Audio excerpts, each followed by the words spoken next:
اس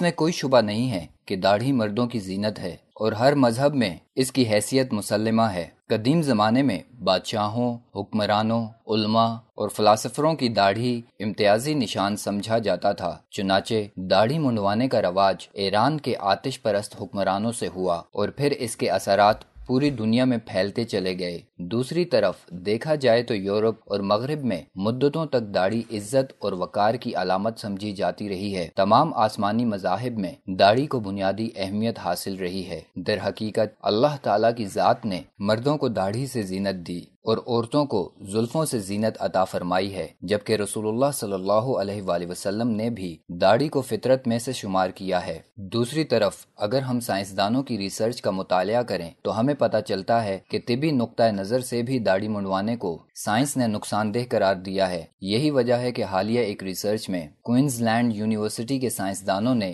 ایک نئے تحقیقی مطالعے میں انکشاف کیا ہے کہ مردوں کی داڑھی ان کی صحت کے لیے نہایت مفید ہوتی ہے۔ برطانوی اخبار دی انڈیپینڈنٹ کے مطابق مذکورہ تحقیق میں یہ حیرت انگیز بات بتائی گئی ہے کہ داڑھی 90 سے 95% الٹرا وائلٹ شعاؤں سے حفاظت کرتی ہے۔ یہ تیز دھوپ سے بھی انسان کی حفاظت کرتی ہے اور بڑھاپے کی علامت بالخصوص چہرے پر جھریوں کو مؤخر کرتی ہے۔ داڑھی چہرے کو جواں تر رکھنے کا ذریعہ ہے۔ علاوہ ازیں یہ جلد کے سرطان کے خطرے کو بھی خاطر خواہ حد تک کم کرتی ہے۔ بعض اعداد و شمار اس نتیجے پر پہنچے ہیں کہ داڑھی والا شخص بغیر داڑھی والے سے زیادہ پرکشش ہوتا ہے۔ بس یہی وجہ ہے کہ اسلام ایک آفاقی اور بین الاقوامی مذہب ہے۔ اس کے احکام اور تصورات کی بنیاد نہ تو محض چند مشترک مادی اغراض پر ہے اور نہ ہنگامی اور عارضی حالات نے انہیں جنم دیا ہے، اور نہ اس میں کسی خاص گروہ یا قوم ہی کی سیاسی برتری یا معاشی بہبود پوشیدہ ہے، بلکہ اللہ تعالیٰ نے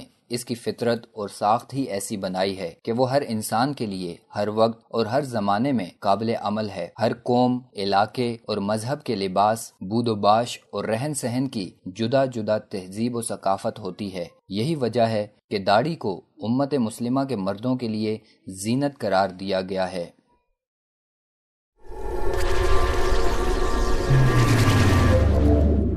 وصال اردو